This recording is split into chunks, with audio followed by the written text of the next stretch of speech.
Le Quidditch à travers les âges. Propriété de la bibliothèque de l'école de Poudlard. Avertissement. Quiconque aurait l'imprudence de déchirer, lacérer, tordre, plier, abîmer, dégrader, souiller, tacher, jeter, laisser tomber ou détériorer ce livre, de quelque manière ce soit, de le maltraiter ou de lui manifester le moindre manque de respect, devra en subir des conséquences que je m'efforcerai de rendre aussi douloureuses que possible. Irma Pent, bibliothécaire de Poudlard. Chapitre 1. L'évolution du balai volant. Aucun sortilège n'a encore jamais permis à un sorcier de voler sous sa forme humaine sans l'aide d'un objet. Les quelques animagiques capables de se transformer en créatures ailées peuvent se déplacer dans les airs, mais ils sont très rares. Les sorcières ou sorciers qui se métamorphosent en chauve-souris ont certes la faculté de s'envoler à leur guise, mais n'ayant plus alors qu'un cerveau de chauve-souris, ils oublient la destination qui s'était fixée au moment même où ils déployaient leurs ailes. La lévitation, bien sûr, est très répandue, mais nos ancêtres ne pouvaient se contenter de l'élever d'1 mètre ou 2 au-dessus du sol. Ils étaient plus ambitieux. Ils voulaient parvenir à voler comme des oiseaux, sans toutefois s'infliger le désagrément de se doter de plumes. Nous sommes tellement habitués de nos jours à ce que chaque maison de sorciers britannique comporte au moins un balai volant que nous prenons rarement la peine de nous interroger sur la présence d'un tel objet. Mais pourquoi donc l'humble balai est-il devenu le moyen de transport légal le plus répandu dans le monde de la sorcellerie? Pourquoi nous, occidentaux, n'avons-nous pas adopté le tapis volant, si apprécié par nos frères d'Orient? Pourquoi n'avons-nous pas créé des tonneaux volants, des fauteuils volants, des baignoires volants? Pourquoi le balai? Conscients du fait que leurs voisins moldus chercheraient sans nul doute à exploiter leur pouvoir s'ils en connaissaient toute l'étendue, sorcières et sorciers s'efforçaient de rester entre eux bien avant que le Code international du secret magique eût été mis en application. S'ils devaient posséder chez eux un objet leur permettant de voler, il fallait nécessairement choisir quelque chose de discret, qu'il soit facile à dissimuler. Le balai était idéal pour cela. Il n'était pas nécessaire de justifier ou d'expliquer sa présence si des moldus le remarquaient. Il était simple à transporter et ne coûtait pas cher. Toutefois, les premiers balais furent ensorcelés pour les transformer en objets volants n'était pas sans défaut. Divers documents établissent que les sorcières et les sorciers d'Europe utilisaient déjà des balais volants en l'an 962 de notre ère. Une illuminitude d'un manuscrit allemand à l'époque présentant 3 sorciers descendant de leur balai avec une expression qui trahit un intense inconfort. Gautry Larchant, un sorcier écossais, parle dans un écrit datant de 1107 des fesses hérissées, des charnes ainsi que de cuissantes douleurs de fondement, à la suite d'un bref voyage sur un balai volant entre Montrose et Abrouat. Un balai médiéval que l'on peut voir au musée de Quidditch de Londres nous permet d'avoir une idée précise des désagréments subis par la grain, constitué d'un épais manche de bois, de frais noueux, sans le moindre couche de vernis ou de brindilles, de noisetiers grossièrement noués à une extrémité. Il est totalement dépourvu de confort et d'aérodynamisme. Les sortilèges dont il est doté sont également rudimentaires. Il ne se déplace que vers l'avant, à une vitesse constante. Il ne peut rien faire d'autre que monter, descendre et s'arrêter. À cette époque, les familles de sorciers fabriquaient eux-mêmes leurs propres balais, ce qui explique les différences considérables de vitesse, de confort, de maniabilité présenté. Au XIIe siècle, cependant, les sorciers avaient appris à pratiquer le troc, si bien qu'en fabriquant le balai, plus habile que les autres, pouvaient les échanger contre la potion d'un voisin, préparé mieux que lui. Lorsque le balai fut devenu plus confortable, on commença à les utiliser pour le plaisir de voler, plutôt que pour un simple moyen de transport permettant de se rendre d'un point à un autre. Chapitre 2. Les anciens jeux de balai. Les sports joués sur des balais volants sont apparus dès que les balais furent suffisamment perfectionnés pour permettre de prendre des virages serrés et de modifier la vitesse et l'altitude du vol. Des gravures et des écrits anciens nous donnent un aperçu des jeux que pratiquaient nos ancêtres. Certains de ces jeux disparus, d'autres ont survécu, ont évolué sous la forme que nous connaissons aujourd'hui. La course annuelle de balai, disputée en Suède, remonte au XVIIIe siècle. Les concurrents doivent voler de Kapaberg à Arspelo sur une distance de près de 500 km. L'itinéraire de l'épreuve traverse une réserve de dragons et les trophées d'argent remis aux vainqueurs représentant un Suédois amuse au cours de nos jours. Cette manifestation est mondialement connue et des sorciers de toutes nationalités se rassemblent chaque année à Kopparberg pour encourager les concurrents, puis transplanant à Arzeplog pour féliciter ceux qui ont survécu. Le célèbre tableau Windsor der Gewalttätig ist der Winter, Winter le violent et les vainqueurs, qui date de 1105, montre l'ancien jeu allemand connu sous le nom de Stickstock. Au sommet d'un mat de 10 mètres de hauteur était fixée une vessie de dragon préalablement gonflée de l'un des joueurs en vol sur son balai, avait pour tâche de protéger. Le gardien de vessie était lui-même attaché au mat par une corde passée autour de sa taille qui lui permettait de s'éloigner d'une distance de 3 mètres maximum. Les autres joueurs volaient à tour de rôle en direction de la vessie pour essayer de le percer avec le manche de leur balai dont l'extrémité était taillée en pointe. Le gardien de vessie était autorisé à se défendre, à se servir de sa baguette magique pour repousser les attaques de ses adversaires. La partie finissait lorsque la vessie était percée ou que son gardien avait réussi à éliminer tous ses adversaires en leur jetant des sorts. Il arrivait également que le gardien s'effondre épuisé, donnant ainsi la victoire au camp opposé. Le stickstock a disparu au XIVe siècle. En Irlande, c'était le jeu d'Ingwesen qui était le plus apprécié, fournissant le thème de nombreuses ballades irlandaises. Le légendaire sorcier vainqua l'intrépide était, disait-on, un champion de ce sport. L'un après l'autre, les joueurs prenaient le dôme, c'est-à-dire la balle. Il s'agissait en fait d'une vessie de chèvre, et fonçaient sur leur balai à travers une chute de tonneaux enflammés, fixés à bonne hauteur sur de longs pieux.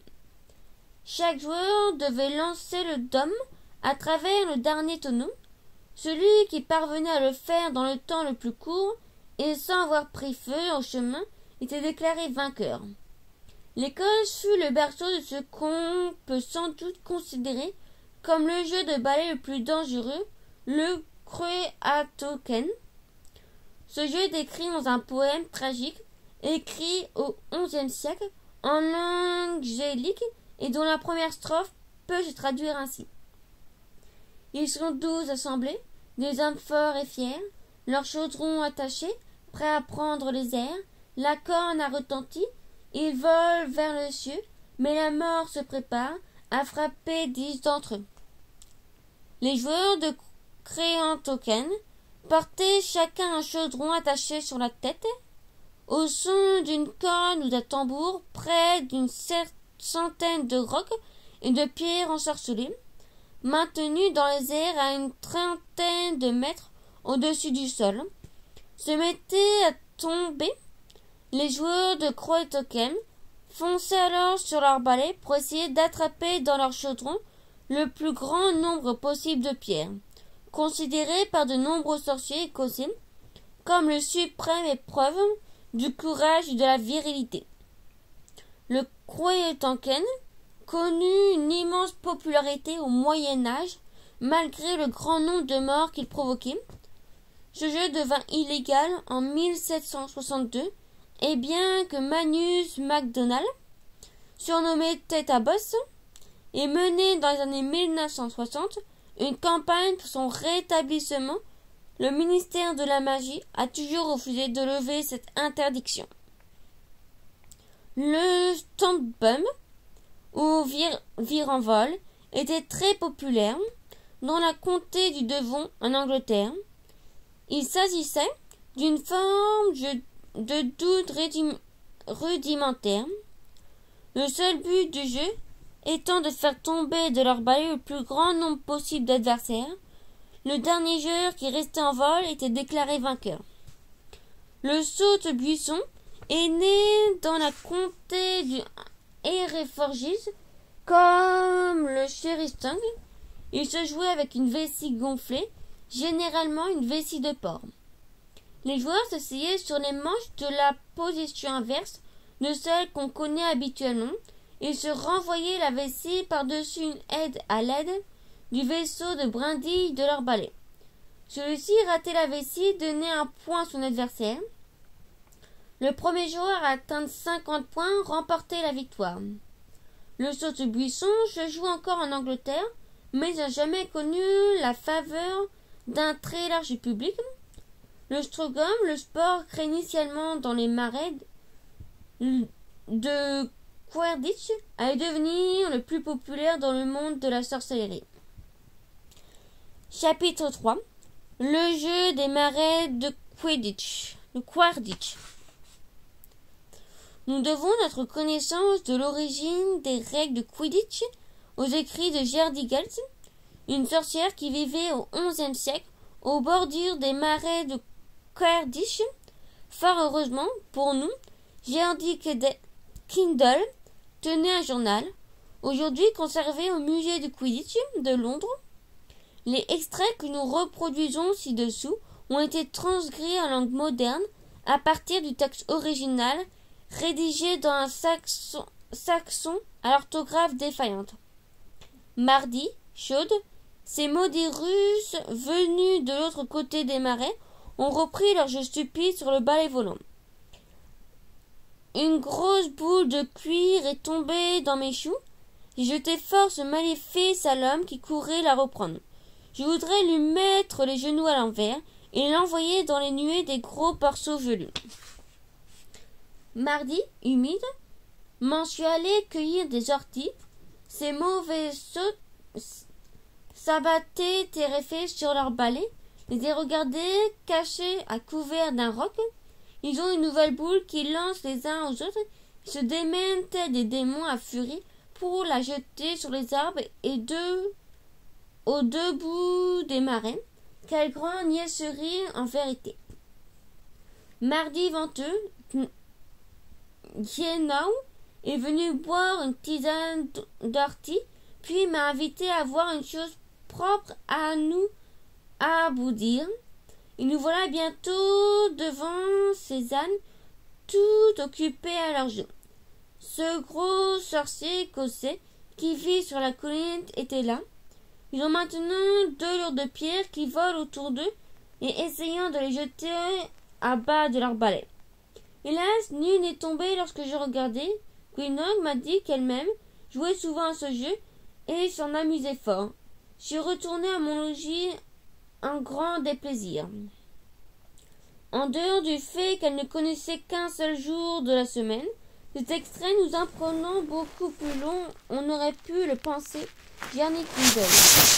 Tout d'abord, La balle qu'elle voit atterrir parmi ses choux est un cuir, tout comme le souffle moderne. Sans nul doute, la vessie gonflée qu'on utilisait dans les jeux de ballet de l'époque devait être très difficile à lancer avec précision, notamment les jours de grand vent. Ensuite, Jarny nous précise que les joueurs essayant de jeter la balle sur les herbes à deux bouts des marines, il s'agit apparemment d'une façon primitive de marquer les buts. Enfin, elle nous donne un aperçu de ce qu'étaient les ancêtres des cognats.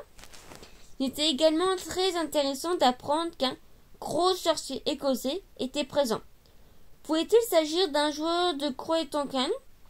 Était celui qui avait eu l'idée d'ensorceler les lourdes pierres pour les faire voler dangereusement au-dessus du terrain, s'inspirant ainsi des rocs utilisés dans le jeu de son pays natal? On ne trouve plus aucune allusion au sport pratiqué dans les marais. Le Quidditch, jusqu'au siècle suivant, où un sorcier du nom de Quedwin Knight prend la plume pour écrire à un cousin norvégien prénommé Olaf. Knight habitait la comté de Waskir, ce qui montre à quel point ce sport s'était répandu à travers tout le royaume au cours de 100 années qui suivirent tout le royaume. Au cours de ces 100 années qui suivirent les premiers témoignages de Gerdy Quindle. L'aide de Knight est conservée dans les archives du ministère norvégien de la magie. Nous la reproduisons dans une traduction au langage moderne. Cher Olaf, ta santé est-elle bonne? Pour moi, je me porte tel un charme, mais Gwenulda est frappée d'une dragencelle qui répand moult de verrues sur son corps. Nous avons eu grand amusement à une partie de Quidditch samedi dernier, mais la malheureuse Gwendida, qui était affligée par son mal, ne pouvait jouer qu'un pourchasseur, et il fut demandé à Rudolf le forgeron de prendre sa place. L'équipe Tingler a montré vigueur et adresse, mais n'était pas de notre force, car nous étions grandement préparés et avons marqué par 42 fois. Un cognard a heurté Radulf à la tête par la faute du vieux Huga trop lent à brandir sa massue. Les nouveaux tonneaux que l'on marque, les points, ont fait bel usage. Ils étaient 3 attachés sur les pieux à chaque extrémité.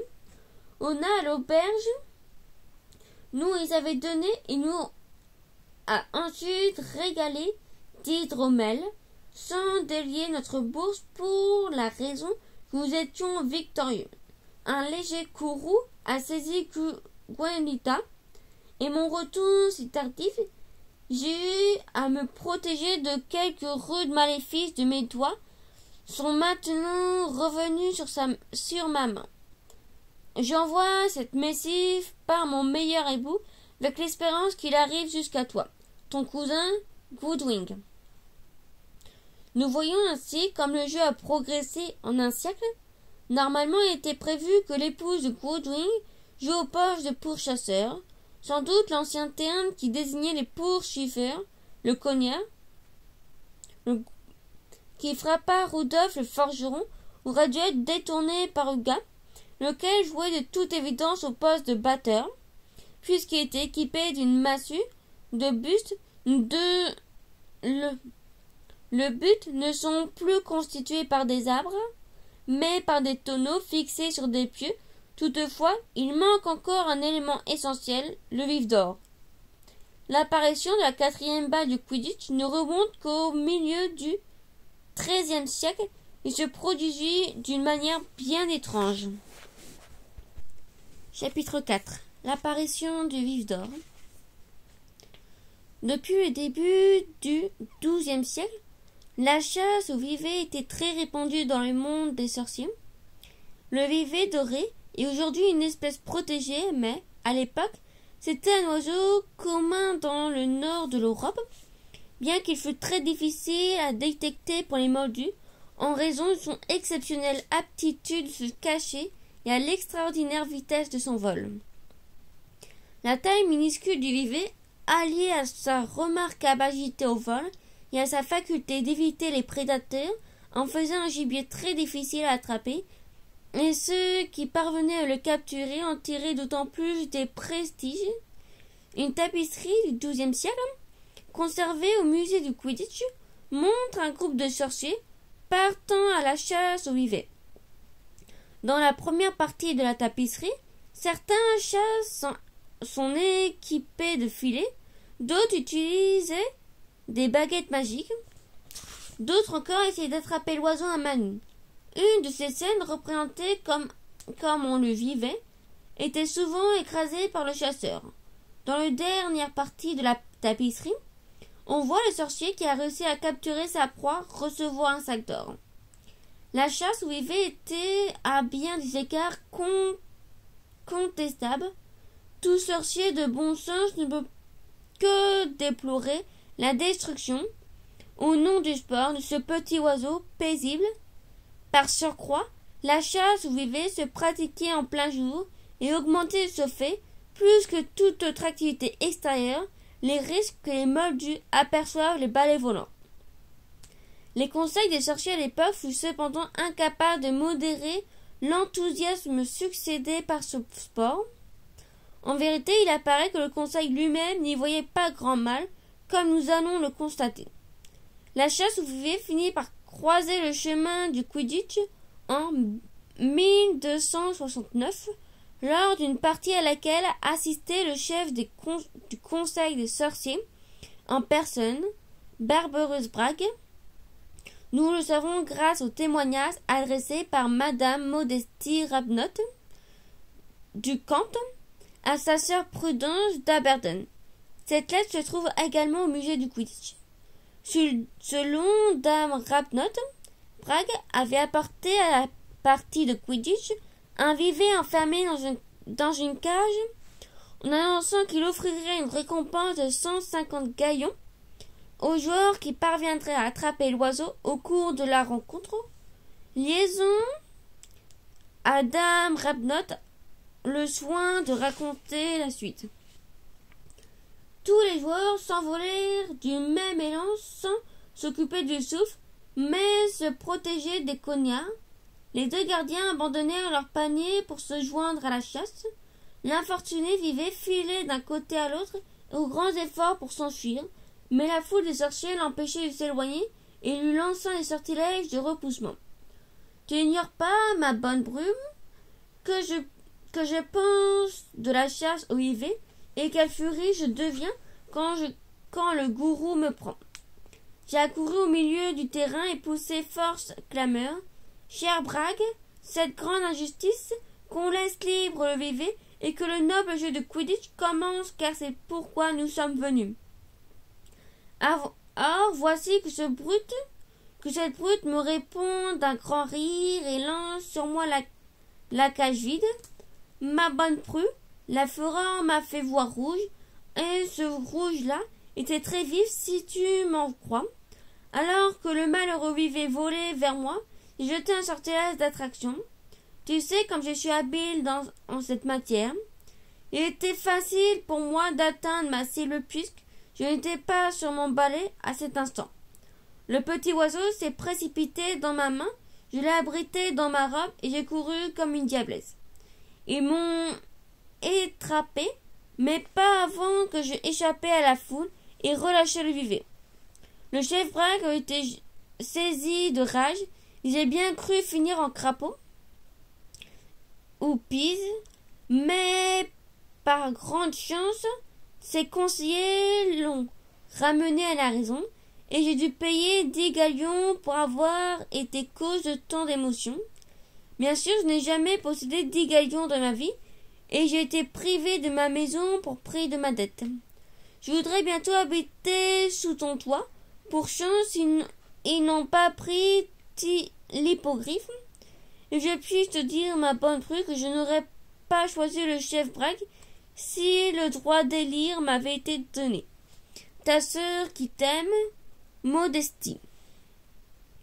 Le geste courageux de Dame Rabnott a sans doute su sauver un vivet, mais elle ne pouvait le sauver tous.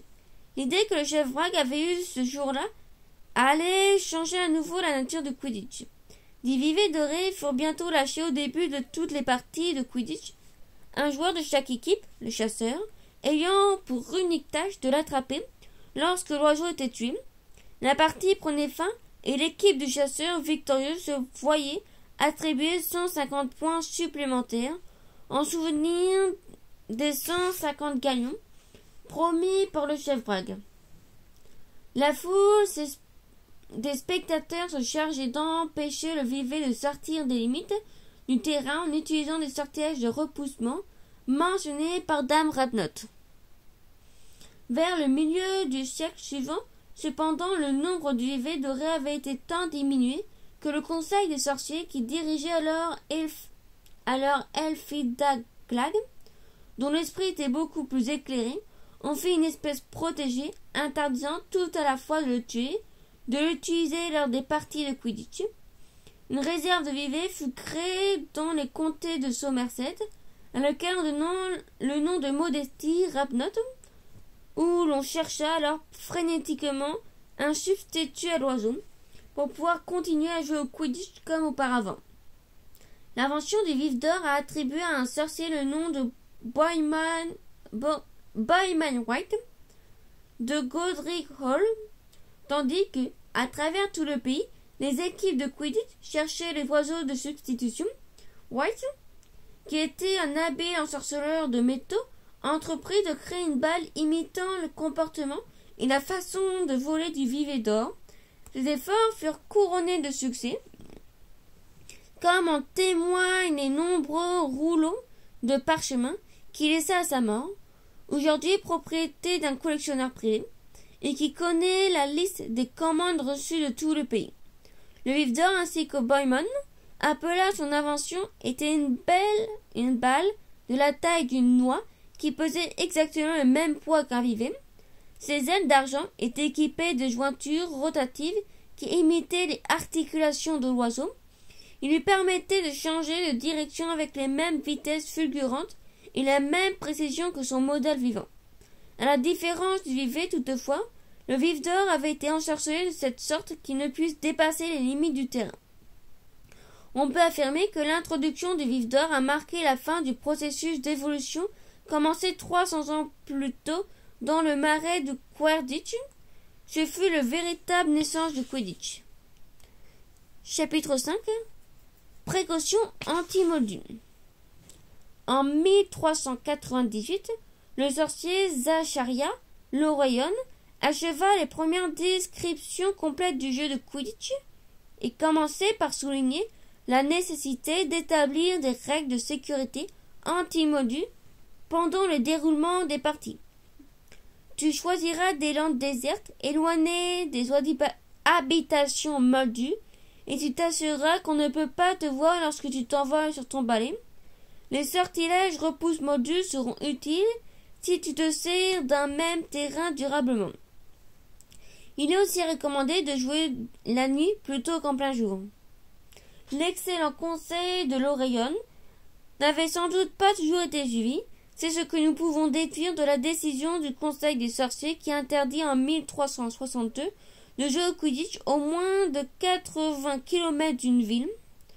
De toute évidence, la popularité du jeu augmentait rapidement car le Conseil estima nécessaire de modifier cette réglementation dès 1368 en interdisant cette fois de jouer à moins de 160 km de toute agglomération.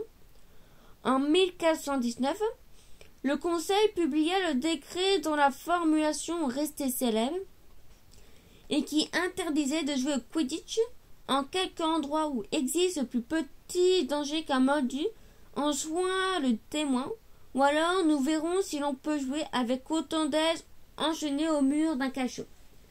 Comme ne peut ignorer tout sorcier en âge d'aller à l'école, notre tradition de voler sur des balais est sans nul doute un de nos secrets les moins bien gardés. La représentation moldue d'une sorcière ne saurait être complète sans un balai volant et, si ridicule que soient ces gravures, aucun des balais dessinés par les moldus ne pourrait rester en l'air un seul instant. Elle nous rappelle que nous nous sommes montrés trop souvent insouciants au cours des siècles. On ne peut donc s'étonner que les ballets et la magie soient si intimement liés dans l'esprit des Moldus. Les mesures de sécurité adéquates ne firent appliquer qu'en 1692, lorsque le Code international du secret magique rendit chaque ministère de la magie directement responsable des conséquences dues à la pratique du sport de sorciers de son territoire propre. Cette nouvelle agglomération conduisit à la création en Grande-Bretagne du département des jeux et sports magiques. Les équipes du Quidditch, qui négligeaient les directives du ministère, furent dès lors contraints de cesser toute activité. L'exemple le plus célèbre est celui du Tabasseur de Pontyori, une équipe écossaise connue pour ses médiocres performances au Quidditch, mais également pour ses troisième mi-temps très animés. Après leur match de 1814 contre les Hauts-Plébis à Roye, les Tabasseurs lâchèrent leurs cognards qui sillonnèrent les environs toute la nuit, puis ils partirent capturer un dragon noir du hybride pour en faire leur mascotte. Les représentants du ministère de la magie les interceptèrent alors qu'ils volaient au-dessus d'Inverne, et on ne vit plus jamais les Tabasseurs de Pontyori sur un terrain de Quidditch. De nos jours, les équipes de Quidditch ne jouent plus sur des terrains locaux, ils se rendent dans des endroits aménagés par le département des jeux et sports magiques où sont appliquées d'efficaces mesures de sécurité anti-moldus. Comme Zacharia le rayonne, le conseiller, si justement, il y a 600 ans, le plus sûr de pratiquer le Quidditch sur des landes désertes. Chapitre 6. L'évolution du Quidditch depuis le XIVe siècle. Chapitre 6. L'évolution du Quidditch depuis le XIVe siècle. Le terrain. Zaracha Leroyon décrit le terrain du XIXe siècle comme un ovale de 150 mètres de longueur et 24 mètres de largeur, avec un petit cercle d'une soixantaine de centimètres de diamètre, tracé en son centre. L'Oreillon nous apprend que l'arbitre, ou Quidditch, comme on le nommait à l'époque, apportait les 4 balles sur ce cercle central, tandis que les 14 joueurs l'entouraient. Au moment où les 4 balles étaient lâchées, le souffle était lancé par l'arbitre, voire plus loin l'article souffle. Les joueurs s'élançaient dans les airs. Les buts au temps de l'Oreillon étaient encore constitués de grands paniers fixés sur des panneaux, comme le montre la figure C.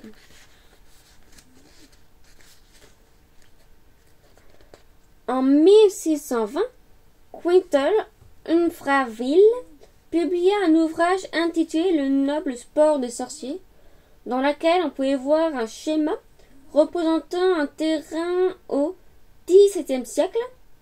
On note ici l'apparition d'un élément nouveau, la surface de but. Les paniers fixés au sommet des poteaux de but étaient beaucoup plus petits, mais placés beaucoup plus haut qu'au temps de l'Oreillon. En 1883, on cessa d'utiliser des paniers pour marquer les buts et on les remplaça par les anneaux que nous connaissons aujourd'hui. Une innovation que la Gazette du Sorcier s'empressa de rapporter dans l'article que nous reproduisons ci-après. Depuis cette date, le terrain de Quidditch n'a plus connu de modification. Rendez-vous nos paniers. Ce cri poussé par des joueurs de Quidditch a retenti hier soir dans tout le pays après qu'on ait annoncé que le département des jeux et sports magiques avait décidé de brûler les paniers qui servent depuis des siècles à marquer les buts. N'exagérons rien, nous n'allons pas les brûler, a déclaré, visiblement irrité, un représentant du département, à qui on demandait de commenter la nouvelle. Comme vous avez pu le remarquer, les paniers ont des tailles différentes et il nous a été impossible d'unifier leurs dimensions, afin que les poteaux du but soient les mêmes dans tout le royaume. Vous comprendrez aisément qu'il s'agit là d'une question d'équité. Par exemple, il existe près de Barton une équipe qui dispose de paniers minuscules dans lesquels on n'arriverait même pas à faire entrer un grain de raisin, alors qu'ils attachent au poteau de leur adversaire d'immenses paniers ouverts à tout vent. On ne peut pas continuer ainsi. Nous avons donc décidé d'imposer un anneau d'une dimension unique, ce qui devrait contenter tout le monde. À cet instant, le représentant du département a dû battre en retraite sous un grêle de paniers jetés par des manifestants furieux rassemblés dans le hall.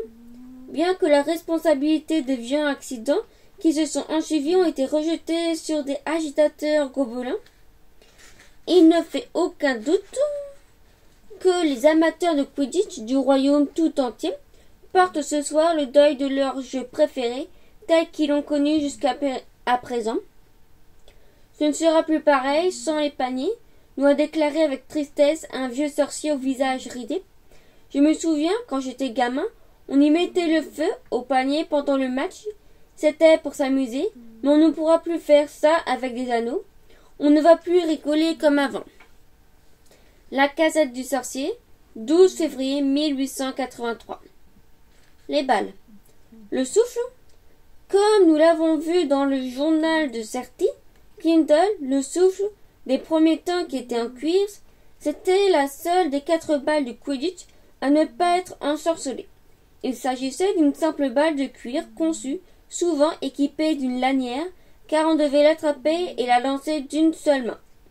Certains vieux souffles sont creusés de trous pour passer les doigts, mais avec la découverte des sortilèges d'un pogne en 1875, la lanière et le trou devinrent inutiles, puisque le poursuiveur pouvait désormais tenir d'une seule main le cuir ensorcelé sans aucune aide.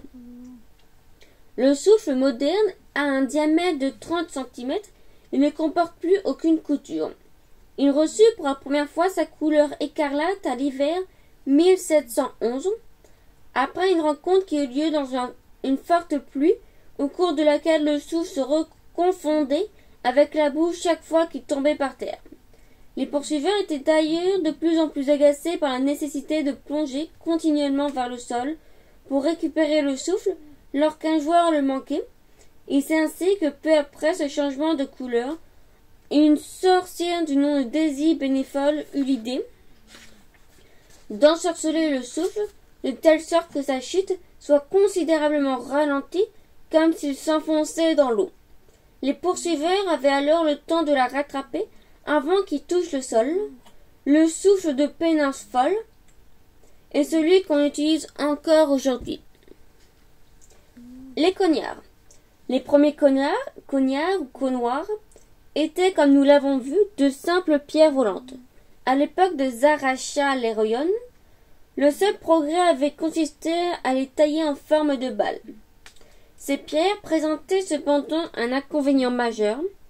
Elles se brigeaient parfois sous le choc des battes magiquement renforcées aux usages du XVe siècle, et les joueurs étaient alors poursuivis par du gravier volant jusqu'à la fin de la partie. Ce fut sans doute dans cette raison que certaines équipes du Quidditch expérimentèrent au début du XVIe siècle des cognards en métal. Agatha Chubb, spécialiste des objets anciens de sorcellerie, a identifié par moins de 12 cognards de plomb datant de cette période, découverts dans des marais d'Angleterre et de tourbières d'Irlande. Il s'agit sans aucun doute possible de cognards et non pas de bolets de canon, écrit-elle. On remarque des légères bosses provoquées par les battes magiques renforcées des joueurs de Quidditch, que l'on peut observer les traits distinctifs qui révèlent la manière des sorciers, par opposition à celle des moldus, la régularité de la sphère et sa parfaite symétrie notamment. Enfin, dernier indice qui ne trompe pas, chacune de ces boules de plomb se mettait à voler à tous sens d'un bout à l'autre de mon bureau en essayant de m'assommer dès que je sortais de sa boîte. On s'aperçut bientôt que le plomb n'était pas assez dur pour convenir à la fabrication des cognards. Chaque poste affectait leur capacité à suivre une trajectoire rectiligne. De nos jours, tous les cognards sont en fer et ont un diamètre de 25 cm. Les cognards sont ensorcelés pour qu'ils ne se lancent d'eux-mêmes à la poursuite de tous les joueurs indistinctement. Si on les laisse libres, ils attaqueront les joueurs les plus proches. C'est pourquoi la tâche du batteur consiste à envoyer le cognard le plus loin possible de sa propre équipe en le frappant avec sa batte. Le vif d'or. Le vif d'or a la taille d'une noix, tout comme le vif est doré. Il est ensorcelé pour pouvoir échapper le plus longtemps possible aux attrapeurs. On dit qu'en 1884, sur la lande de Baudin, un vif d'or parvint ainsi à éviter la capture pendant 6 mois, amenant les deux équipes écœurées par les médiocres performances de leurs attrapeurs respectifs à abandonner la partie. Les sorciers de Carnouille, qui connaissaient bien la région, affirment aujourd'hui encore que le vif d'or devenu sauvage vit toujours sur la lande, bien qu'il m'ait été impossible d'en obtenir confirmation. Les joueurs. Le gardien. Le poste de gardien certainement existait dès le XIIIe siècle, bien que son rôle ait changé depuis. Si on en croit Zacharia Leroyan, le gardien doit atteindre le panier de but car c'est sa tâche d'empêcher le souffle de pénétrer en dedans. Il doit se garder d'aller trop loin avant sur le terrain dans le cas où ses paniers seraient sous la menace tandis qu'il est absent. Pourtant, un gardien habile à voler promptement peut marquer un but puis retourner à ses propres paniers à temps pour prévenir le champ adverse de faire jeu égal. C'est là une matière dont le gardien est en conscience le seul juge. Cet extrait indique clairement qu'au temps de l'Héraïon, les gardiens avaient le même rôle que les poursuiveurs avec une responsabilité supplémentaire.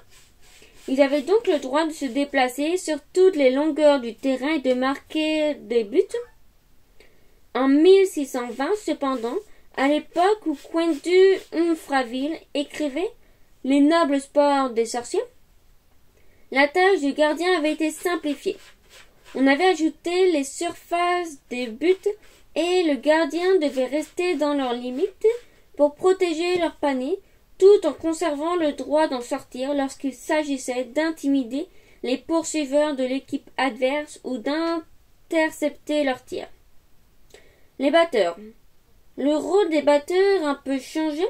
Au cours des siècles, il est probable qu'il en ait existé dès l'introduction des cognards dans le jeu.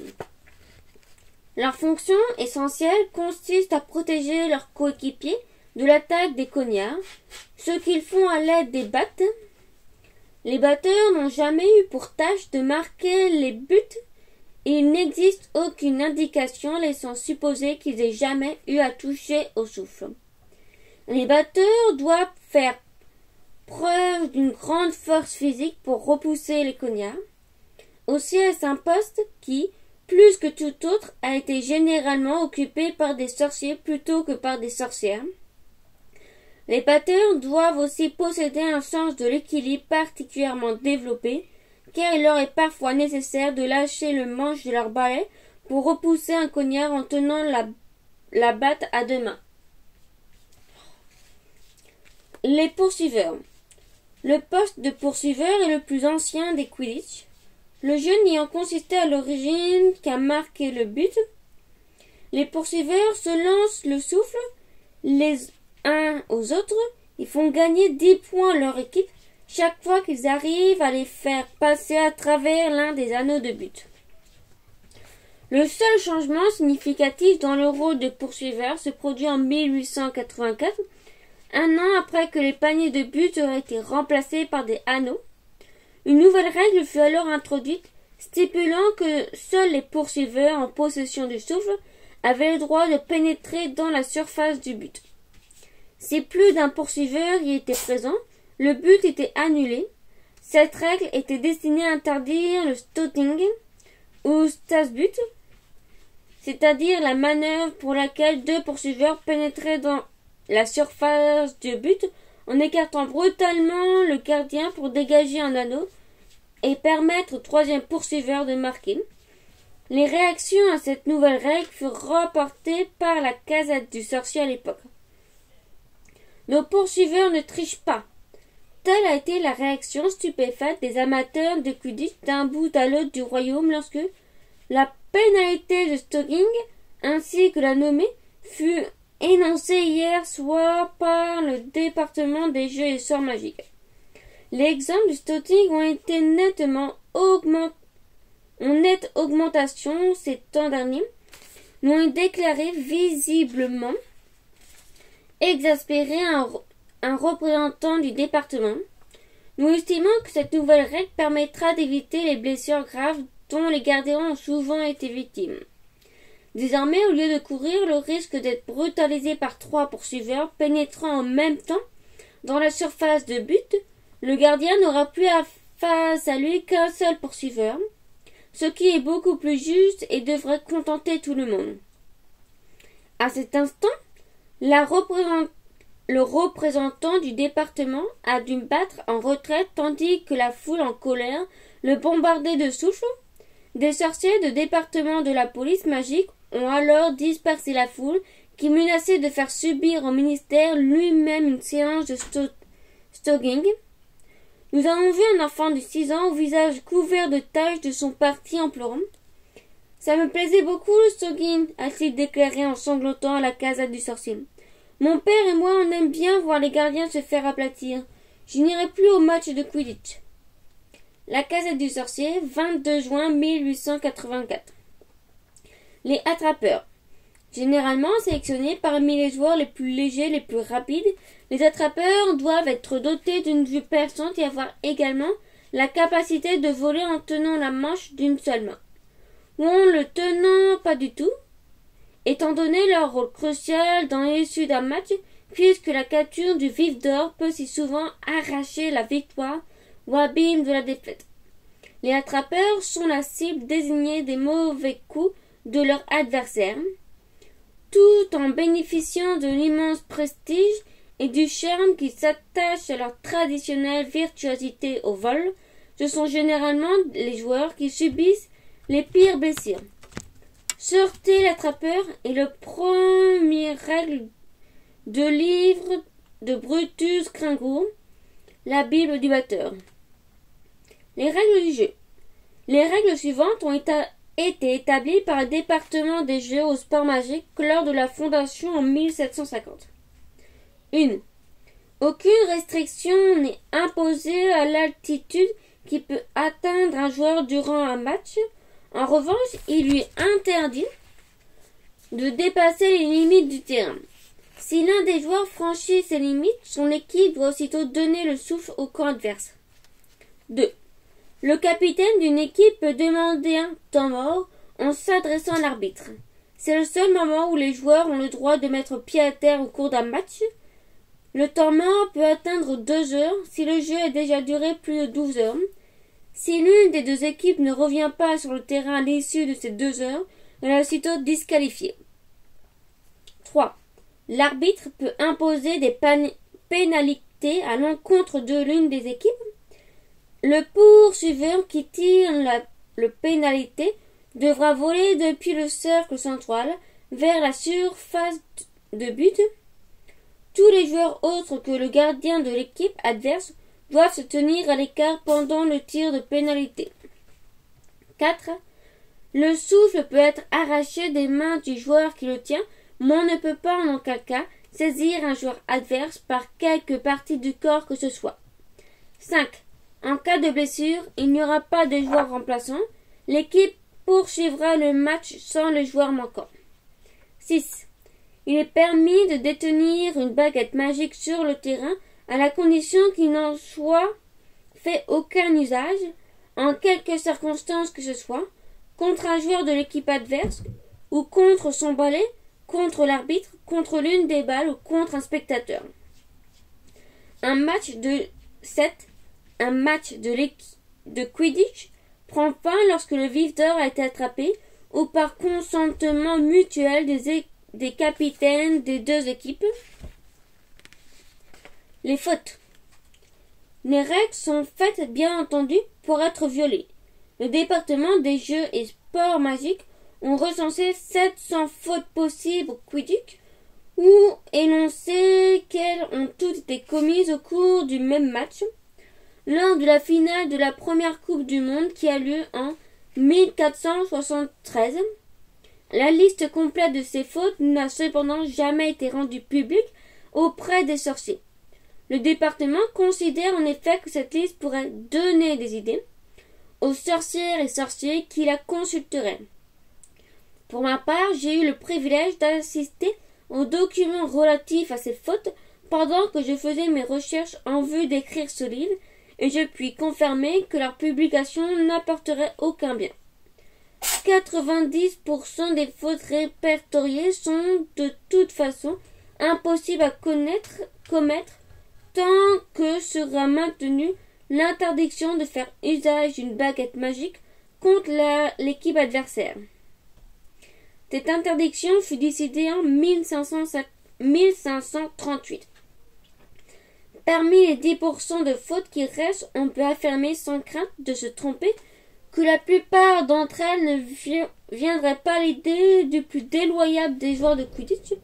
Par exemple, mettre le feu au balai d'un joueur adverse, taper sur le balai d'un adversaire avec une massue ou attaquer un joueur à coups de hache.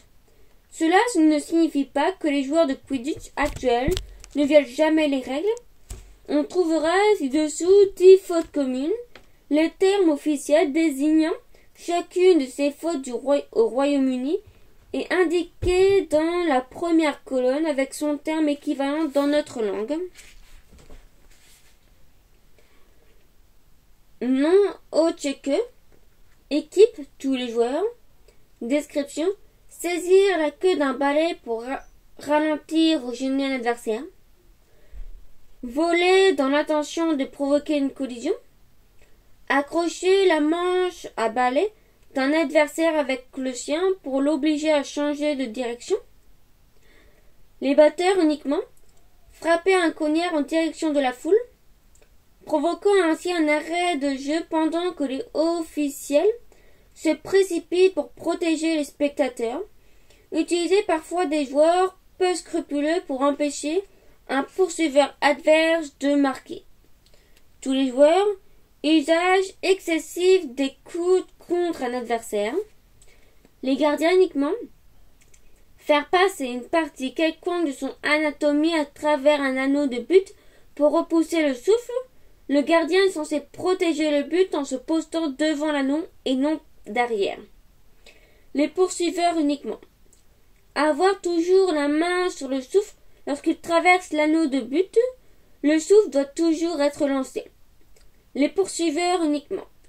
Bricoler le souffle, par exemple, en le perçant des trous pour qu'il tombe plus vite ou décrive une trajectoire en zigzag. Tous les joueurs sauf l'attrapeur.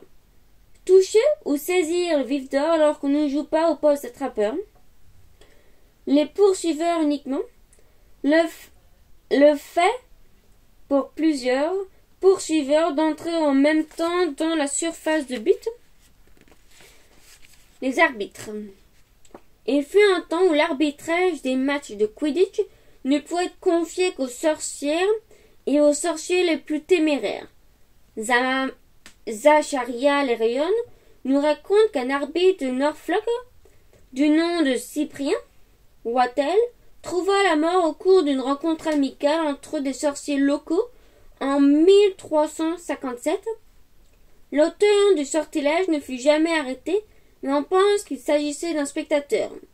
Bien que depuis ce temps, on ait pu prouver avec certitude l'existence d'autres meurtres, on a rapporté au cours des siècles divers exemples de sabotage de balais, le plus dangereux ayant consisté à transformer le balai de l'arbitre en porte au loin.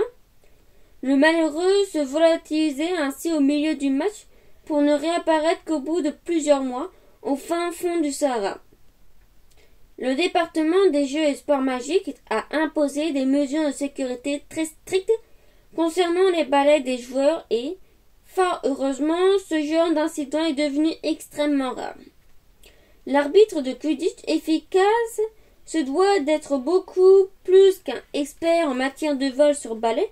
Il doit surveiller les acrobaties aériennes des 14 joueurs en même temps et le mal qui le menace le plus couramment est le torticolis. Lors des matchs professionnels, l'arbitre est assisté par des officiels postés tout autour du terrain, chargés de s'amuser s'assurer que ni les joueurs ni les balles ne franchissent les limites du périmètre de jeu. En Grande-Bretagne, les arbitres de Quidditch sont sélectionnés par le département des jeux et sports magiques et doivent réussir des épreuves de vol particulièrement difficiles et passer un examen écrit de haut niveau sur les règles de Quidditch. Il leur faut en outre apporter la preuve au cours d'une série d'épreuves intensives qui sont dotées d'un sang-froid suffisant pour ne pas être tentés de lancer des sorts ou maléfices aux joueurs agressifs, même lorsqu'ils se trouvent soumis aux pressions les plus insupportables. Chapitre 7. Les équipes des Quidditch de Grande-Bretagne et d'Irlande. La nécessité de dissimuler les rencontres de Quidditch au jeu des Moldus a conduit le département des jeux et sports magiques à limiter le nombre de matchs joués chaque année. Alors que les rencontres entre amateurs sont autorisées dans la mesure où les règles adéquates sont respectées, les équipes professionnelles de Quidditch ont vu leur nombre restreint depuis 1674, année de la fondation de la Ligue. À cette époque, les 13 meilleures équipes de Quidditch de Grande-Bretagne et d'Irlande furent sélectionnées pour faire partie de la Ligue et les autres durent se dissoudre. Ces 13 équipes continuent de s'affronter chaque année pour essayer de remporter la Coupe de la Ligue. Appleby Royce. Cette équipe du nord de l'Angleterre a été fondée en 1612. Ses joueurs portent des robes bleues pâles ornées d'une flèche d'argent. Les supporters de Appleby Royce s'accorderont sans doute à dire que les heures les plus glorieuses de leur équipe remontent à leur victoire de 1932 sur les champions d'Europe de l'époque, les Vrastavultures, les Vautours de Vrasta, au cours d'un match qui dura 16 jours sous une pluie et un brouillard d'une rare intensité. L'ancienne pratique des supporters du club, qui consistait à tirer des flèches en l'air à l'aide de leurs baguettes magiques, chaque fois que leur poursuiveur marquait un but, a été interdit en 1894 par le département des joueurs et sports magiques, après que l'un de ces projectiles eut transpercé le nez de l'arbitre, un certain Naou Ampot. Une traditionnelle et féroce rivalité oppose cette équipe et celle de Frelon de Wingbourne. L'équipe Ballycastle-Bast, l'équipe de Quidditch la plus célèbre d'Irlande du Nord, a remporté la Coupe de la Ligue 27 fois jusqu'à présent, ce qui en fait la deuxième équipe de l'histoire du Ballycastle-Bast. Portant des robes noires ornées d'une chauve-souris écarlate sur la poitrine. Leur célèbre mascotte Barney, la roussette, est également bien connue pour avoir figuré dans toutes les publicités vantant les vertus de la bière au beurre. Bernie nous dit « Pas de plus grand bonheur que la bière au beurre ». L'équipe Saerphilly Catapulte. Constituée en 1402, l'équipe des catapultes gauloises porte des robes à rayures verticales, vert clair et rouge vif. Le palmarès de ce club distingué comporte 18 victoires en Coupe de la Ligue, ainsi qu'un triomphe resté célèbre dans le final de la Coupe d'Europe de 1956 qui l'opposait à l'équipe norvégienne des cerfs-volants de Karasjok. La mort tragique de leur joueur le plus illustré, Dale Llewellyn, le dangereux, qui fut dévoré par une chimère alors qu'il était en vacances sur l'île de Mykonos, en Grèce, donna lieu à un jour de deuil national pour tous les sorciers et sorcières du pays de Galles. La médaille commémorative du dangereux est à présent décernée à la fin de chaque saison aux joueurs de la Ligue ayant pris au cours d'un match les risques les plus audacieux et les plus spectaculaires. L'équipe Canon de Chaudelet. Nombreux sont ceux qui considéraient que la période glorieuse des Canons de Chaudelet est aujourd'hui révolue, mais leurs supporters les plus dévoués nourrissent toujours l'espoir d'une renaissance.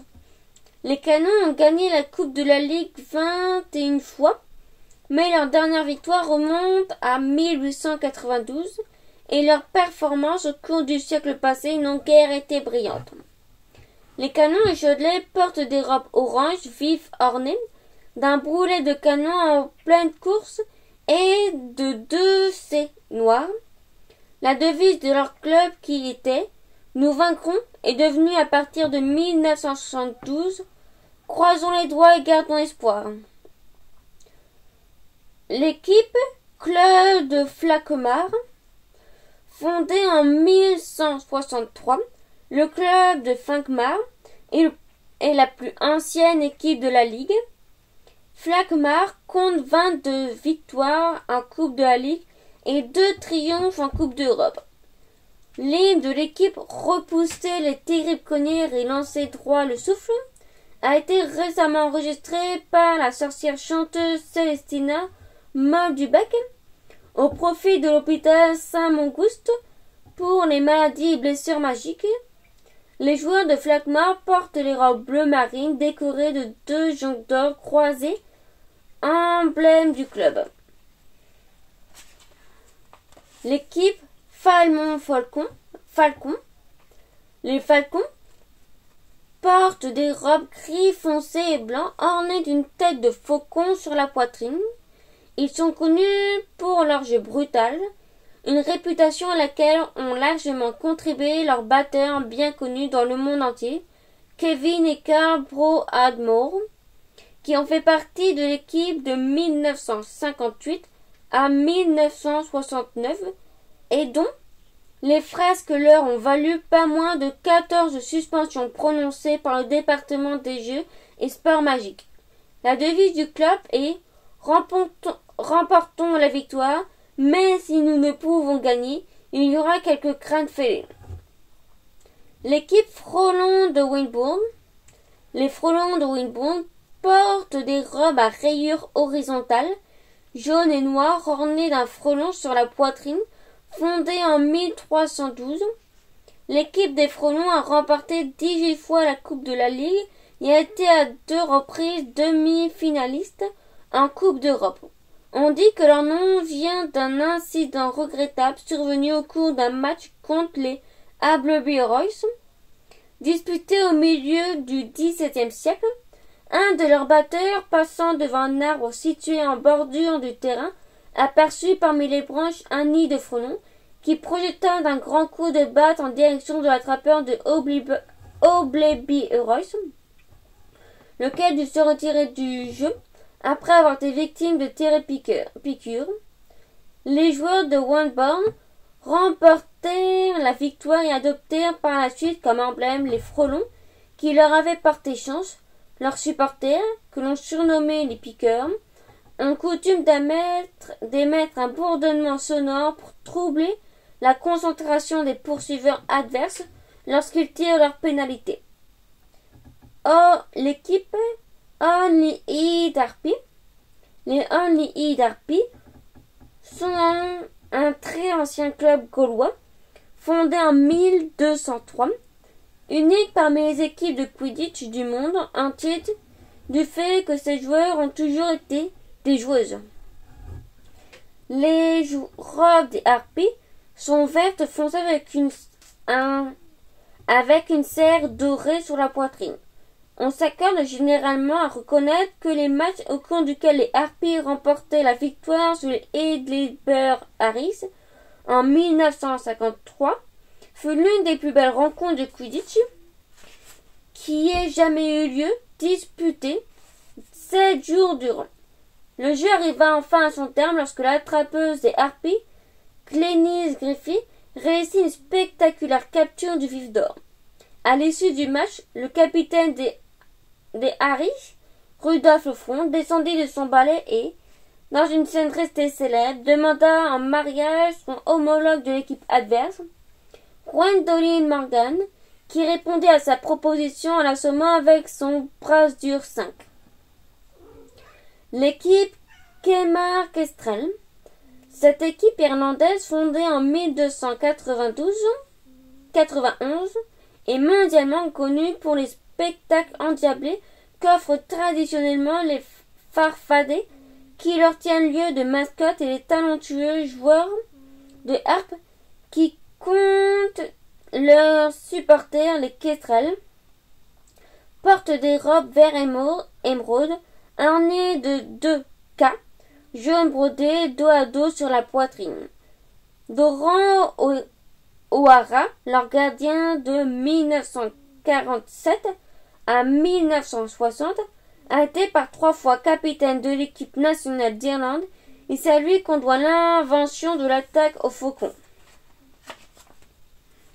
L'équipe Montrose McPhee. L'équipe de McPhee ou Pi est celle qui a connu le plus de succès dans la Ligue de Grande-Bretagne et d'Irlande, dont elle a remporté la Coupe 32 fois. Championne d'Europe à 2 reprises, les McPhee ont des supporters dans le monde entier. Parmi les nombreux joueurs de premier plan que l'équipe a compté au cours de son histoire, citons la trappeuse Eunice Murray, décédée en 1942, qui réclama un jour un vif d'or plus rapide parce que celui-là est vraiment trop facile à attraper. Il y a Mitch McFarlane, capitaine de 1957 à 1968, qui, après avoir mis fin à sa brillante carrière de joueur de Quidditch, s'illustra de manière tout aussi éclatante comme directeur du département des jeux et sports magiques. Les McPhee portent des robes noires et blancs, ornées d'une pie sur la poitrine et dans le dos. L'équipe Breed of Protry. Cette équipe est originaire de l'île de Skye, en Écosse, où elle fut fondée en 1292. Les orgueilleux, comme les appellent leurs supporters, portent des robes pourpres avec une étoile d'or sur la poitrine. Leur plus célèbre poursuiveuse, Catriona McGorman, fut capitaine de l'équipe qu'elle mena à la victoire à 2 reprises dans la Coupe de la Ligue au cours des années 1960. Elle joua également 36 fois dans l'équipe d'Écosse. Sa fille Megan occupe actuellement le poste de gardienne dans l'équipe. Son fils Kidley est guitariste au sein du célèbre groupe de sorciers de Bizarre Sisters. L'équipe Justfield Tornadoes. Les Tornadoes portent des robes bleu ciel marquées d'un double T bleu marine sur la poitrine et dans le dos. Fondée en 1520, l'équipe des Tornadoes a connu sa plus grande période de succès au début du XXe siècle lorsque, sous la direction de l'attrapeur Roderick Plankton, qui a été le capitaine, elle remporta 5 fois de suite la Coupe de la Ligue, un record absolu en Grande-Bretagne et en Irlande. Roderick Plankton a occupé 22 fois le poste d'attrapeur dans l'équipe d'Angleterre et détient le record britannique de la capture le plus rapide d'un vif d'or. 3 secondes et demie au cours d'un match contre Caerphilly Catapults en 1921. L'équipe Winton Wanderers. Ce club originaire du sud-est de l'Écosse a été fondé en 1422 par les 7 enfants d'un boucher charcutier. sorcier de nom de Walter Parkin. Les 4 frères et les 3 sœurs formèrent de la vie générale une équipe redoutable qui perdait rarement un match, en partie, disait-on, à cause de l'appréhension qu'éprouvait leur adversaire à la vue de Walter, debout au bord du terrain, une baguette magique dans une main, un couteau de boucher dans l'autre. Au cours des siècles, l'équipe de Wentime, appelée parfois Tobyville, a souvent compté en son sein un descendant de Parkin. En hommage aux origines du club, les joueurs portent des robes rouge sang avec un côtelage d'argent sur la poitrine. Chapitre 8. Le développement du Quidditch à travers le monde. L'Europe. Le Quidditch était déjà bien établi en Irlande au XIVe siècle, comme en témoigne Zacharia Lorraine dans ce compte-rendu d'un match de 1385. Des sorciers de Cork étaient venus dans le Lancashire sur des balais volants pour y jouer une partie. Alors ils offensèrent grandement les habitants du lieu par la forte puissance des défaite qu'ils firent subir à leurs héros. Les Irlandais savaient manier le souffle avec 1000 ruses que nul n'avait vues jusqu'à ce jour dans le Lancashire. Ils eurent à fuir le village de peur d'être aussi par la multitude qui agitait les baguettes magiques et leur donnait la chasse. Diverses sources montrent que les jeux étaient répandus dans d'autres parties de l'Europe au début du XVe siècle. Nous savons que la Norvège s'y était convertie de bonne heure. Était-ce Olaf, le cousin de Godwin Knig, qui l'y avait introduit, grâce à ses vers écrits que le poète Ingolf Lambik, au début du XVe siècle, joie de la poursuite, emporté dans les cieux, je m'approche du vif, le vent dans mes cheveux, et la foule déjà commence à m'acclamer, mais hélas, un cognard s'amuse à m'assommer. Vers la même époque, le sorcier français fort bien Noré écrit ces quelques répliques dans sa pièce intitulée « La triste métamorphose de mes pauvres pieds ». Grenouille, je ne peux pas venir avec toi au marché, crapaud. Crapaud, mais grenouille, je ne puis la porter seule, cette vachette. Grenouille, sache donc, crapaud, que je dois être ce matin le gardien de l'équipe. Qui arrêtera le souffle si je ne suis pas là? L'année 1473 vit se dérouler la première Coupe du monde du Quidditch, bien que seules les nations d'Europe y fussent représentées. L'absence d'équipes venues de pays plus lointains s'explique peut-être par l'épuisement de hiboux chargés de porter les lettres d'invitation, la répugnance des invités à entreprendre un voyage aussi long et périlleux, ou par la simple envie de rester à la maison. La finale qui opposa la Transylvanie à la Flandre est restée dans l'histoire comme la plus violente de tous les temps, et de nombreuses fautes observées à l'époque ne sont jamais renouvelées depuis. Par exemple, la métamorphose d'un poursuiveur en putois, la tentative de décapitation d'un gardien à l'aide d'un glaive de lâcher d'une centaine de chauves-souris vampires que le capitaine de l'équipe de Transylvanie avait caché sous sa robe de sorcier. Depuis cette date, la Coupe du monde du Quidditch a lieu tous les 4 ans, mais ce n'est qu'au XVIIe siècle que des équipes d'autres continents que l'Europe ont commencé à participer à la compétition. En 1652 fut créée la Coupe d'Europe qui, depuis, se joue tous les 3 ans. Parmi toutes les équipes remarquables que compte l'Europe, la plus réputée est probablement le club bulgare de Vrasvultur, vainqueur à 7 reprises de la Coupe d'Europe. Les Vrasvultur sont sans nul doute l'une des équipes les plus spectaculaires du monde. Pionniers à tir longue, qui consiste à lancer le souffle très loin de la surface du but, ils ont toujours eu le souci de donner une chance à des jeunes joueurs de se faire un nom.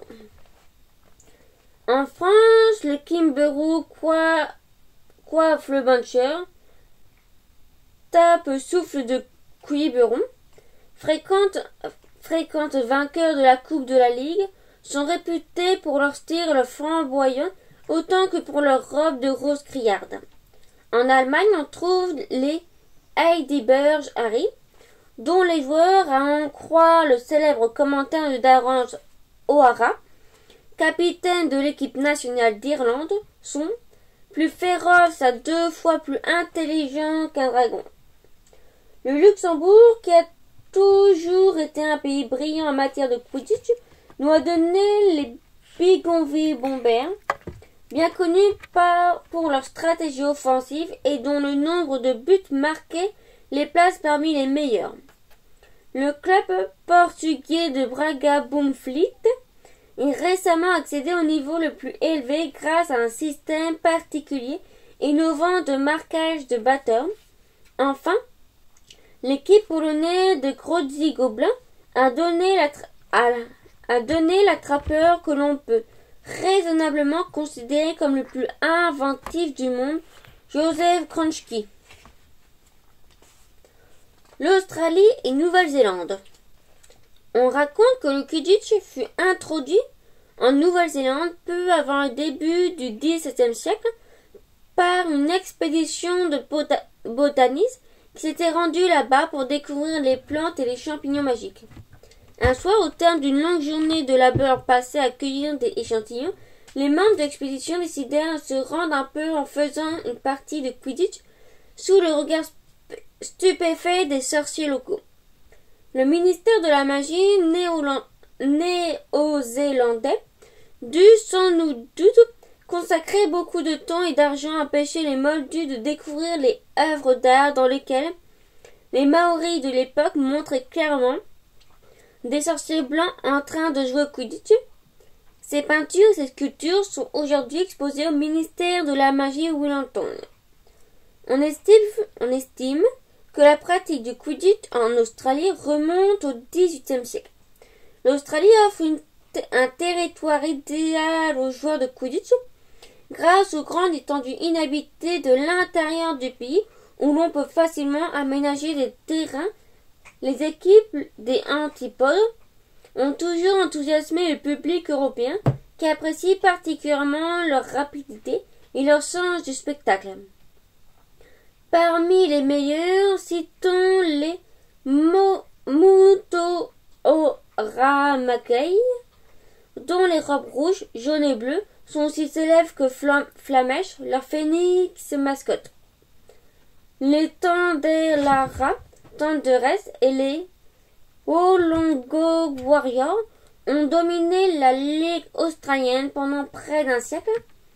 Leur inimitié est légendaire dans la communauté magique d'Australie, au point qu'il est fréquent d'attendre répondre à une vantardise ou une affirmation vraisemblable. C'est ça, et moi je vais être volontaire pour arbitrer le prochain match entre les Thunderers et les Warriors. L'Afrique. Le balai volant fut sans doute introduit dans le continent africain par des sorciers européens qui s'y étaient rendus pour y chercher des informations en matière d'alchimie et d'astronomie, deux domaines dans lesquels les sorciers africains ont toujours été à la pointe. Bien qu'ils ne soient pas doués aussi largement qu'en Europe, le Quidditch devient de plus en plus populaire, surtout dans le continent africain. En Ouganda, notamment, ce sport passionne de plus en plus le monde. L'équipe le plus connue est celle de Potonga Prostitch, qui a réussi à la stupéfaction de la plupart des joueurs de Quidditch à faire match nul en 1986 face aux Monstros Maxpi. 6 joueurs des Spongies figuraient récemment dans l'équipe nationale d'Ouganda lors de la Coupe du Monde au Quidditch. C'est le plus grand nombre de membres issus d'un seul club qu'on ait jamais vu rassemblés dans une équipe nationale. Parmi les autres équipes africaines bien connues, citons les Chamberlain, des maîtres de la passe arrière, les Gombe-Gianslauer, 2 fois vainqueurs de la Coupe d'Afrique, et les Chambayanga Sorens, une équipe très populaire dans les loopings en formation, ont enchanté la foule du monde entier. En Amérique du Nord, le Quidditch a été le continent nord-américain au début du XVIIe siècle, bien qu'il n'y soit répandu que très lentement en raison de la forte hostilité anti-sorciers qui était malheureusement exportée d'Europe à la même époque. Les extrêmes précautions prises par les sorciers immigrants, dont beaucoup avaient espéré trouver dans le Nouveau Monde une société moins soumise aux préjugés, eurent pour effet de limiter le développement du jeu dans les premiers temps. Par la suite, cependant, le Canada nous a donné 3 des équipes de Quidditch les plus accomplies du monde, les Moose Meteorites, les Haileybury Hammers et les Stonewall Stormers. Les météorites ont été menacés de dissolution dans les années 1970 en raison de l'habitude qu'ils avaient prise de célébrer leur victoire en volant au-dessus des villes et villages environnants dans une pluie d'étincelles enflammées. Jaillies de leur balai, aujourd'hui l'équipe ne sacrifie plus à cette coutume que dans les limites du terrain, offrant ainsi à chaque fin de match une attraction qui fait le bonheur des touristes sorciers. Si les États-Unis n'ont pas produit autant d'équipes de classe internationale que d'autres nations, c'est que le Quidditch y a subi la concurrence de jeux de ballet américains connus sous le nom de quadpot. Variant du Quidditch, le quadpot a été inventé par un sorcier du XVIIIe siècle du nom d'Abraham Boutupoi, qui avait emporté un souffle en quittant l'ancien monde avec l'intention de créer une équipe de Quidditch.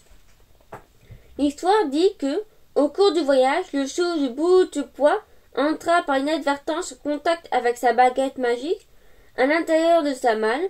Lorsqu'à son arrivée, il le sortit de ses bagages et commença à le lancer autour de lui pour s'amuser un peu. Le souffle lui explosa à la figure. Boutupoi, qui semblait doté d'un solide sens de l'humour, entreprit aussitôt de répéter le phénomène avec des balles en cuir. Toute idée de jouer au Quidditch lui sortait très vite de la tête, tandis que ses amis et lui inventaient un nouveau jeu fondé sur la propriété explosive de la balle, rebaptisé Coude. Le jeu de Quadpot oppose 2 équipes de 11 joueurs. On lance le coude ou souffle modifié d'une équipe à l'autre en essayant de le jeter dans le pot placé à l'extrémité du terrain, avant qu'il n'explose. Tout joueur qui se trouve en position de coude au moment où celui-ci explose doit quitter le terrain. Une fois que le coude a été jeté dans le pot, un petit chaudron rempli d'un liquide qui empêche son explosion, l'équipe du joueur qui a marqué gagne un point et un nouveau coude est mis en jeu. Le Quadpot a eu un certain succès en Europe comme sport mineur, mais bien entendu, la grande majorité des sorciers restent fidèles au Quidditch. Malgré la concurrence qu'exercent les charmes du Quadpot, la popularité du Quidditch augmente sensiblement aux États-Unis. 2 équipes se sont récemment hissées au niveau international. Les Sweetwater ou All Stars du Texas, qui ont remporté une victoire bien méritée sur les Tapeswolves du Quiberon en 1993. Après un match passionnant qui dura 5 jours, les Figure Funch, une équipe de Massachusetts, qui a gagné 7 fois la Coupe de la Ligue des États-Unis et dont l'attrapeur Maximus Brankovic III a été le capitaine de l'équipe nationale américaine lors des 2 dernières Coupes du Monde. L'Amérique latine. Le Quidditch est joué d'un bout à l'autre de l'Amérique latine, bien qu'il soit concurrencé ici comme dans le Nord par le coup de botte. L'Argentine et le Brésil sont tous deux arrivés au quart de finale de la Coupe du Monde au siècle dernier. À n'en pas douter, l'équipe la plus brillante d'Amérique latine est celle du Pérou, qui devrait être la première du continent sud-américain à remporter la Coupe du Monde dans les 10 ans qui viennent. On pense que les sorciers péruviens ont connu pour la première fois le Quidditch par l'intermédiaire de sorciers européens envoyés par la Confédération internationale pour établir un recensement des dents de vipère. C'est ainsi qu'on appelle les dragons péruviens. Depuis ce temps, le Quidditch est devenu une véritable obsession dans la communauté magique du pays. Son équipe la plus célèbre, les Tarapoto Trichimbers, a fait récemment une tournée triomphale en Europe. En Asie, le Quidditch n'a jamais connu une très grande popularité en Orient. Le balai volant est en effet une rareté dans le pays, où le tapis reste le moyen de déplacement préféré des sorciers. Les différents ministères de la magie dans le monde comme l'Inde, le Pakistan, le Bangladesh, l'Iran et la Mongolie, où le commerce des tapis volants est toujours aussi florissant, considèrent le Quidditch avec une certaine méfiance, bien que ce sport ait quelques adeptes chez les sorciers de la rue. L'exception à la règle se trouve au Japon, où la popularité du Quidditch a connu une croissance régulière au cours du siècle dernier. L'équipe japonaise ayant remporté les plus grands succès est celle des Toyoyashi Tongju, qui a notamment failli vaincre le Kurodo Konkoi lors d'un match âprement disputé en 1994.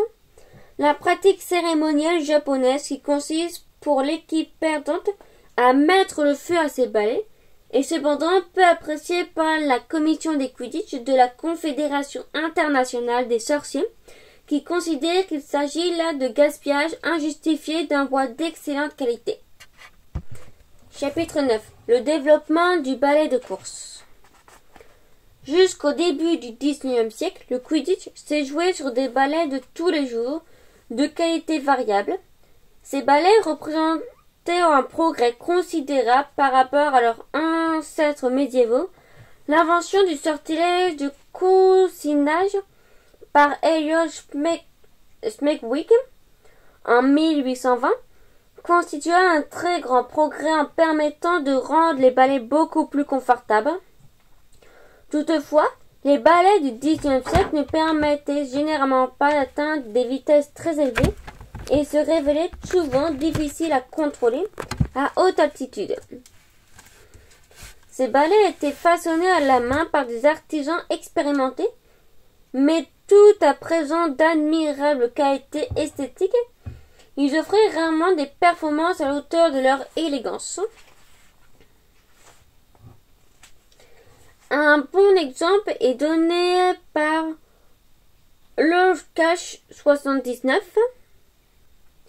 ainsi nommé par le premier exemplaire, fut créé en 1879, œuvre du fabricant du balai Elias Jenton de Porte-Mouche. Lojkash est un magnifique balai en manche de chêne massif conçu pour les vols d'endurance et la résistance au vent violent. C'est maintenant un balai de collection très recherché, mais les tentatives de l'utiliser pour jouer au Quidditch n'ont jamais été très concluantes. Trop massif pour éviter à grande vitesse, il n'a jamais rencontré beaucoup de succès auprès de ceux qui privilégient la maniabilité par rapport à la sécurité. Lojkash restera néanmoins dans l'histoire comme le balai sur lequel Jocanda Sky réussit la première traversée de l'Atlantique en 1935. Avant cette date, les sorciers préféraient prendre le bateau plutôt que de se fier à un balai volant pour franchir un océan.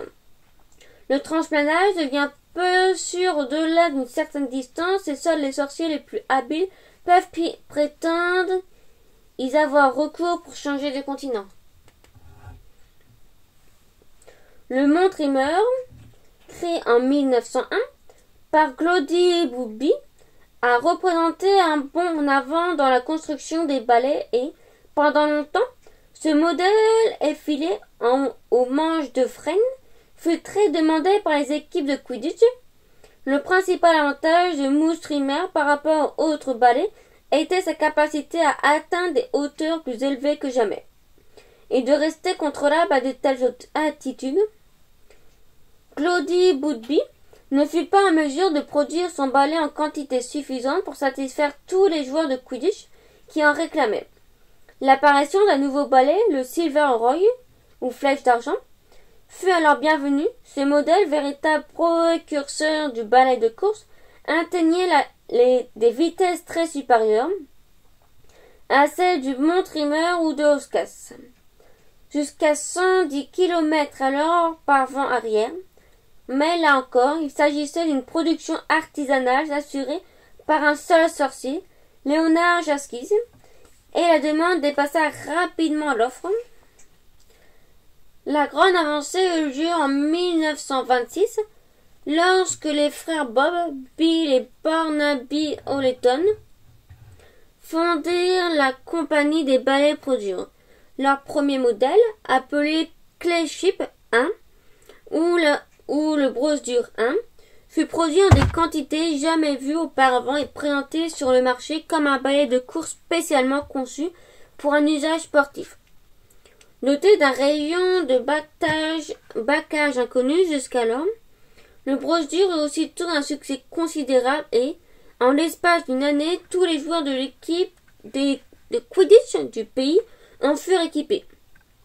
Mais la situation de monopole des frères Allerton sur le marché du balai de course ne dura guère. En 1929, une deuxième société fut fondée par Randolph Keach et Basil Horton, qui jouaient tous deux dans l'équipe des Falmouth Falcons. Le premier balai produit par la compagnie de la comète fut la comète 140. Ce chiffre correspond au nombre de modèles que Keach et Horton avaient testés avant de lancer la commercialisation. Le sortilège de freinage breveté sous le nom de Horton Cage signifiait que, désormais, les joueurs de Quidditch risquaient beaucoup moins de dépasser les buts et d'être hors jeu, et le Comet devint alors le balai de référence pour de nombreuses équipes britanniques et irlandaises.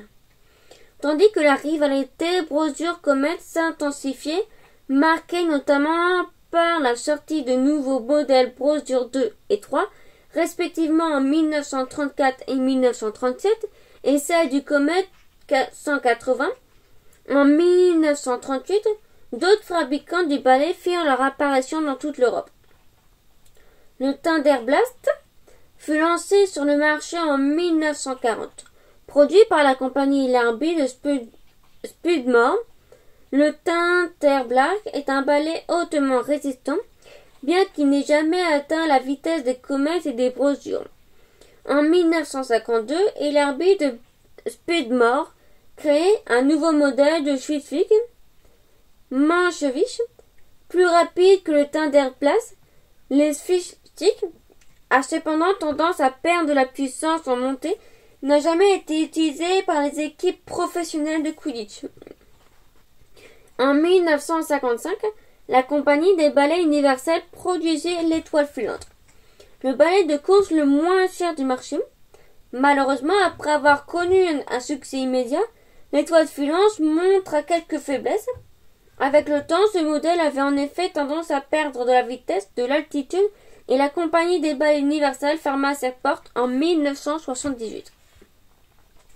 En 1967, le monde du balai fut galvanisé par l'apparition de la société des balais de course Nimbus. Jamais on n'avait vu un modèle semblable. Le Nimbus 1000, atteignant une vitesse qui pouvait aller jusqu'à 160 km à l'heure, capable de faire un tour complet sur lui-même en plein vol, le Nimbus alliait la robustesse du vieux Oak 79 à la maniabilité des meilleures brosures.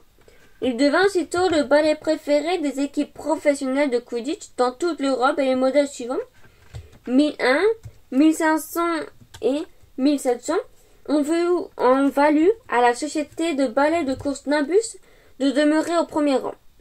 Selon Fleet et Barker, ses fabricants, le Trigger 90, produit pour la première fois en 1990, devait remplacer le Nimbus comme leader du marché.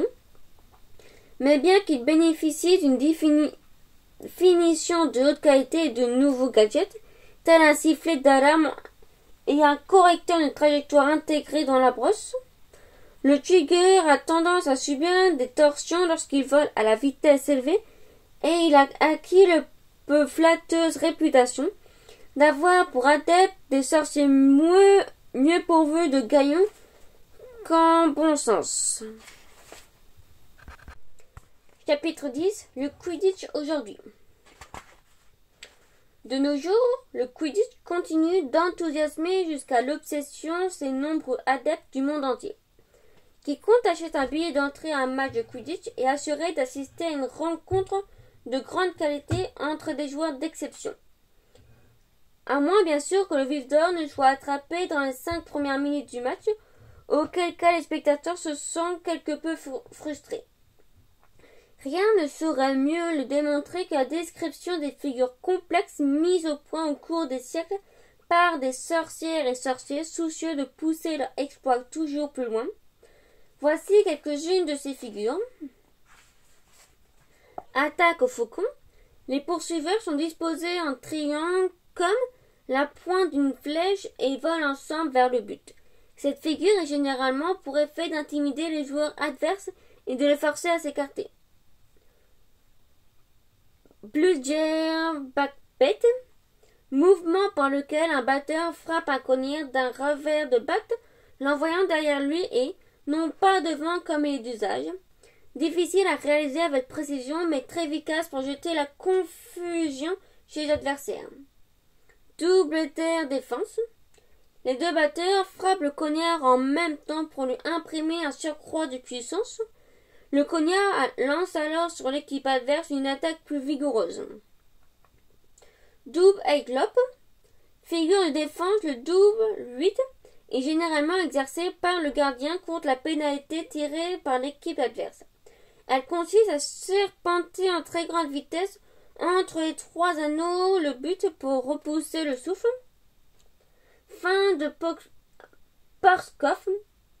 Le poursuiveur qui tient le souffle vole en chandelle, laissant croire au poursuiveur adverse qu'il essaye de leur échapper pour aller marquer un but, mais il lance alors le souffle au-dessus de lui à un équipier qui a entendu la manœuvre et n'a plus qu'à le rattraper.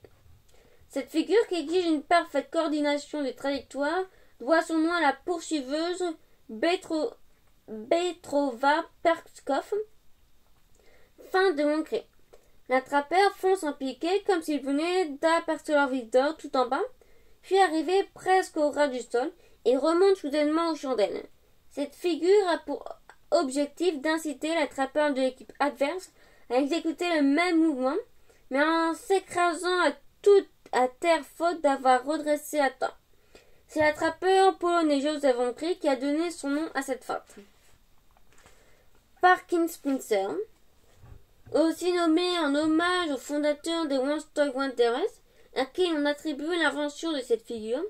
Deux poursuiveurs encadrent un poursuiveur adverse en le serrant en plus près, tandis que le troisième poursuiveur lui fonce dessus, tête baissée. Pluton basse. Il s'agit d'un écart de trajectoire apparemment anodin exécuté par l'attrapeur pour saisir le vif d'or avec la manche de sa robe. Mais cette manœuvre doit son nom à Roderick Pluton, attrapeur de Twisty Tornado, qu'il expérimenta en 1921, battant le record de capture de vif d'or, bien que certains commentateurs critiquent et affirmaient qu'il s'agissait d'un hasard. Pluton a maintenu jusqu'à sa mort qu'il avait fait exprès. Reverse passe. Cette figure consiste par le poursuiveur à jeter le souffle par-dessus son épaule à un coéquipier placé derrière lui. Un tel lancer est très difficile à exécuter avec précision. Schlock-Ripwall. Mouvement d'esquive qui consiste à rouler soudain vers le bas pour éviter un cognard en restant suspendu à son balai par les pieds et les mains. Spardy Hanskitch, figure de défense au cours de laquelle le gardien met son balai en position horizontale et s'y accroche d'une main et d'un pied en tentant l'autre bras et l'autre jambe, et ne doit jamais tenter en lâchant le balai. Tacle transylvanien, observé pour la première fois lors de la Coupe du Monde en 1473, il s'agit d'un faux coup de poing visant le nez d'un adversaire. Tant que le contact est évité, ce mouvement n'est pas interdit, bien qu'il soit difficile de s'écarter au dernier moment lorsque deux joueurs foncent sur des balais à toute vitesse. Wollongong Chimie, mise au point par l'équipe australienne de Wollongong Warriors, cette trajectoire de zigzag a pour objectif de désarçonner les poursuiveurs adverses. Il ne fait aucun doute que le Quidditch s'est totalement transformé depuis le temps où Gerdy Kindle observait pour la première fois ces ânes tout occupés à leur jeu, dans les marais de Quidditch. Si elle avait vécu aujourd'hui, peut-être aurait-elle été enthousiasmée par la poésie et la puissance du Quidditch, puisse-t-il évoluer encore longtemps, et puissant les futures générations de sorciers et de sorcières prendre toujours le même plaisir au spectacle et à la pratique du plus glorieux des sports. Glossaire à l'usage des apprentis sorciers. Le Quidditch est né en Grande-Bretagne et le vocabulaire qui s'y attache est bien entendu anglais. Pendant des siècles, l'usage de ces termes anglais a prévalu sur tous les terrains d'Europe. Cependant, depuis la fondation en 1635 de l'Académie française des sorciers, une commission d'experts présidée par deux éminents académiciens, Boniface Toubeau et Archibald Benbow, ont créé des équivalents français à l'usage des équipes et des supporters de notre pays. Nous publions ci-dessous un glossaire anglais-français des principaux termes employés. Blocking, les fautes au Quidditch, blocking, hoche-queue, blatching, bout en choc, blurting, croc en manche, bumping, tranche full, coping, coudoyage, flocking, rembarrage, air versacking, pognon-sac, cap-fleboking, pic-souffle, chicning, pinceville, stonking, tesseful. Les équipes de Quidditch.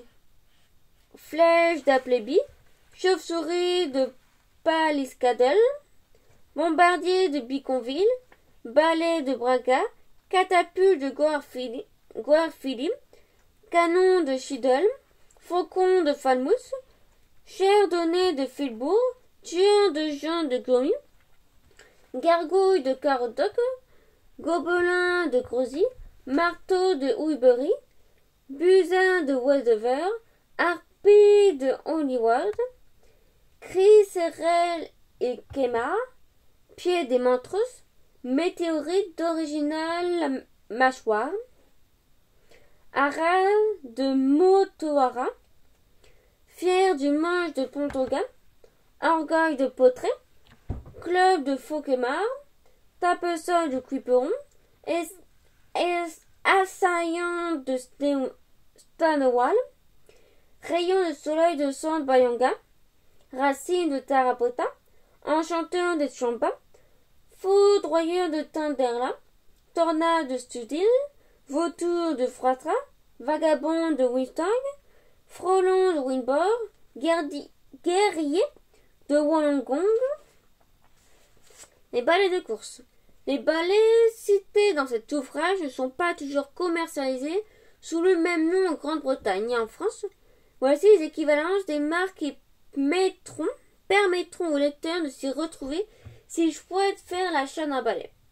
Friendship, Brosdur, Comet, Monttrimmer, Frisselune, Ouge-Squash 79, Lance-Chaîne 79, Shocking Star, Étoile filante, Silver Roy, Flèche d'Arion, Twinfit, Montchevis, Thunderblast, Faux Poudre, Chinger 19, Morconfi 90. Les figures de Quidditch. Revers de cognard. Défense en double batte. Double 8. Attaque au faucon. Pince de Parkin. Page de bouton. Fin de post-corf. Passe arrière. Roulade de paresseux. Étoile de mer. Tacle transylvanien. Trembant de Wallecong. Fin de Monskis. Un dernier conseil, si vous vous rendez prochainement en Grande-Bretagne, n'oubliez pas d'emporter ce glossaire. Il pourra peut-être se révéler utile si vous rencontrez quelques sorciers locaux. Fin.